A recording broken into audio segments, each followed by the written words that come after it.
National Weather Service in Chicago has issued a tornado warning for northwestern McHenry County in northeastern Illinois, northern Boone County in north central Illinois, until 6:30 p.m. At 5:45 p.m., a severe thunderstorm capable of producing a tornado was located near Timberlane, or near Belvidere, moving northeast at 30 miles per hour. Hazard, tornado. Source, radar indicated rotation. Impact, flying debris will be dangerous to those caught without shelter. Mobile homes will be damaged or destroyed.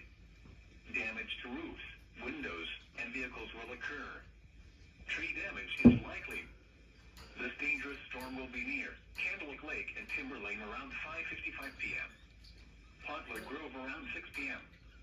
Capron around 6:05 p.m. Other locations in the path of this tornadic thunderstorm include Harvard. This includes Boone County Fairgrounds. Take cover now. Move to a basement or an interior room on the lowest floor of a sturdy building. Avoid windows. If you are outdoors, in a mobile home, or in a vehicle, I knew I noticed something about that storm. I knew I noticed it. Flying debris.